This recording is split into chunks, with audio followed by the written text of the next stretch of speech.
The Miyoo Mini has been touted as one of the best retro handheld devices by many in the community since its release in 2021. But why is that? To me, that answer is pretty simple. It just checks all of the important boxes while not costing an arm and a leg. The size is perfectly pocketable while still being comfortable to play on.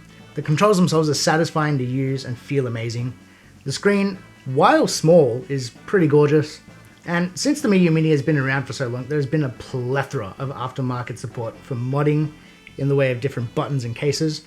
Not only has there been aftermarket support though for the physical device, but the community has created what is largely regarded as the gold standard for custom firmwares in Onion OS. Saying all of this is all well and good, but let's take a look in more detail at these categories so that we can really understand the Miyoo Mini. The easy place to start is with the obvious. This thing is just so damn cute. Just look at it. I have the transparent blue version, which tickles the nostalgic part of my brain since it reminds me of the transparent Game Boy Color my older brother used to have. The design itself is pretty subtly beautiful.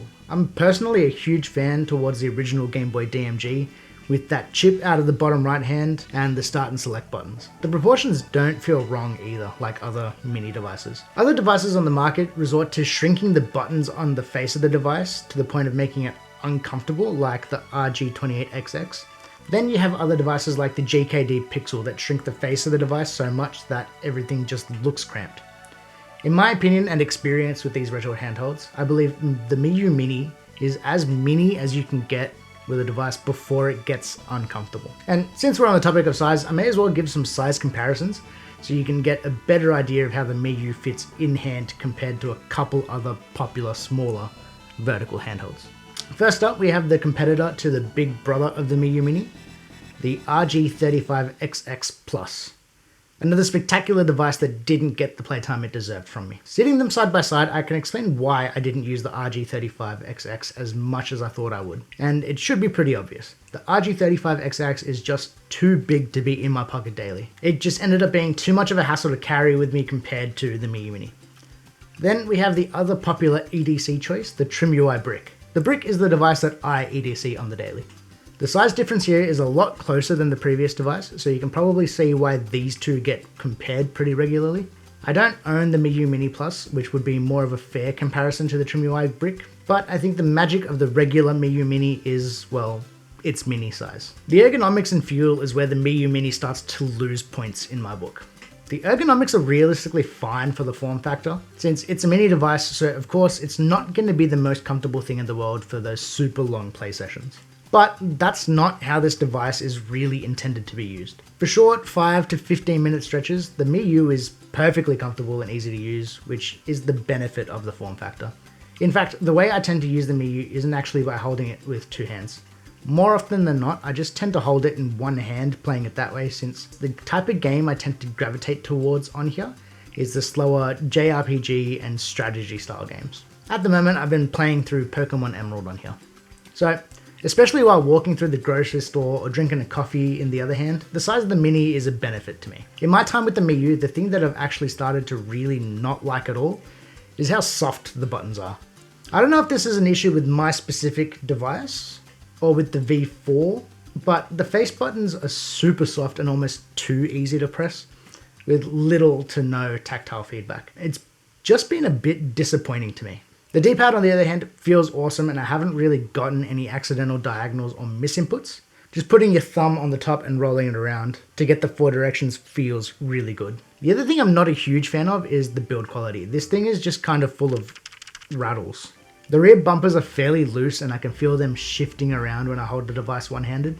The plastic itself doesn't feel too bad though. I mean, it's obviously a plastic device, so it's not going to feel super solid and robust, but it doesn't feel cheap like some plastics can.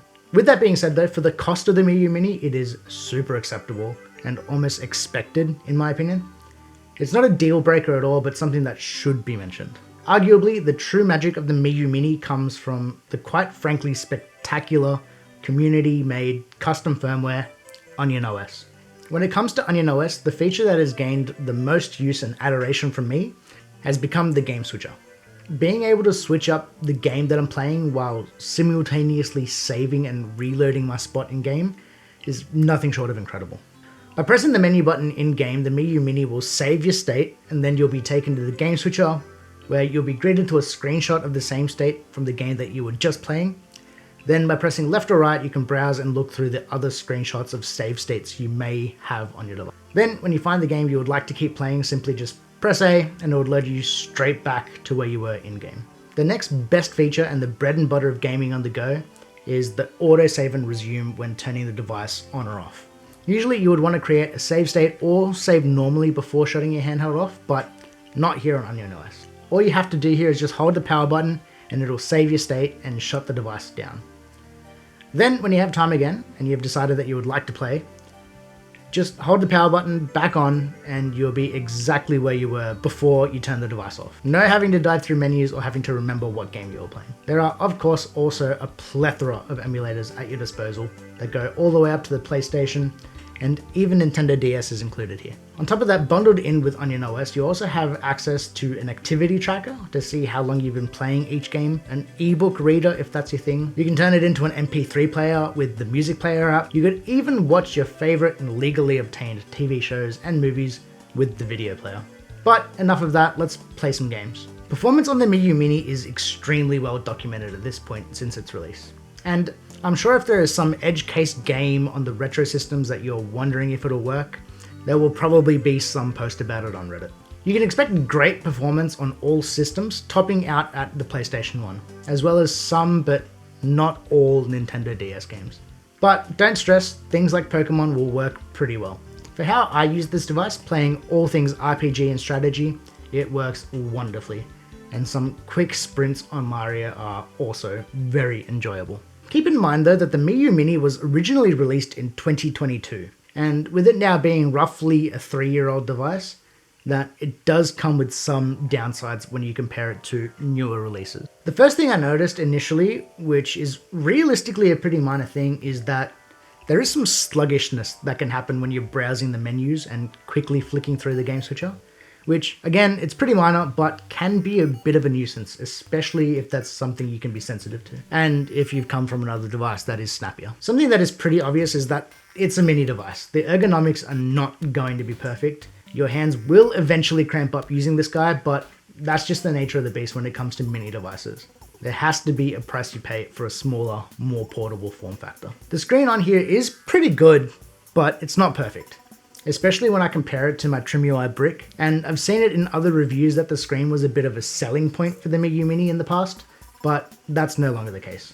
If you've been out of the loop, the Miyoo Mini was discontinued there for a while, because the original screen that was used was no longer available for the manufacturers, and they were unable to source a replacement for a while until the V4 came out. I should also mention that according to the Miyoo Mini subreddit, so take this with a grain of salt, there is a bit of a lottery with the screens with the new V4 where some are better than others, but this can be minimized and tuned within the Onion OS firmware to your liking anyway. Another important thing to mention is that this is the base simple Miyoo Mini and not the Plus. This has no Wi-Fi and no Bluetooth included, which could be an instant deal breaker for you if you like things like retro achievements or being able to SSH into your device to add ROMs, or being able to connect wireless headphones or controllers. The last sort of not so great thing I want to talk about here is the face buttons. Like most everything here, this will come down to personal preference, but I find the membrane face buttons to be too soft. They are extremely easy to depress and almost flaccid feeling, and to my hands, it's just unsatisfying.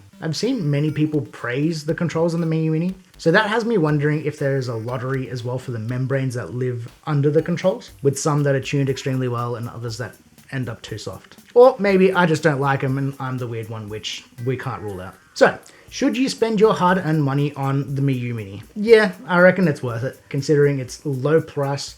At this one here, only costing me 55 Australian dollars, or about 35 USD delivered. So you can't really go wrong here. I should mention that that price was during one of the very common and pretty often AliExpress sales, but at the regular price, this is still amazing value. To get that low price, I bought the no SD card option from AliExpress, which I highly recommend you do too. And just set up your own SD card from a reliable brand like SanDisk or Samsung and install Onion OS. In my opinion, you get way more than what you pay for with the Miyoo Mini. Realistically, this device is amazing and more than powerful enough to play the games that you actually want to play on here.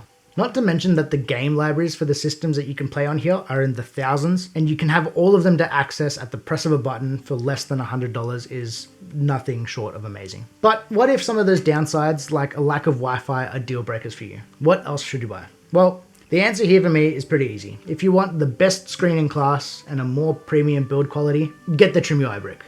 I actually have a video that I made on this one if you want to hear my opinions on this little beast of a device. Then there is the Anbernic XX series of devices like this RG35XX Plus, which is a larger, more powerful device and is one of many devices that fit in this affordable category with many different form factors that may fit your preferences better. Then there are the devices that I don't have hands-on experience with yet, like the GKD Pixel 2, which is another very mini device but is made out of aluminium for a more rugged feeling device. Then there is the Anbernic RG Nano if the GKD Pixel 2 still isn't small enough for you. Or you could just wait another couple weeks or months since there is a constant deluge of new and exciting handhelds coming out. Like I for one am cautiously excited for the Retroid Pocket Classic, or until Anbernic releases something more like the Game Boy Color with a higher resolution screen for those sweet, crisp pixels. If you made it this far into the video, I would just like to say thank you so much for watching. I have links down below if you decide you want to pick up either the Miyoo Mini or any other of the devices I mentioned, as well as my coffee link if you feel so inclined and want to help support my gear acquisition syndrome. Make sure you click that like button if you liked the video, subscribe if you haven't already and want to keep up with my content in the future. Stay beautiful, and I'll catch you all on the next one.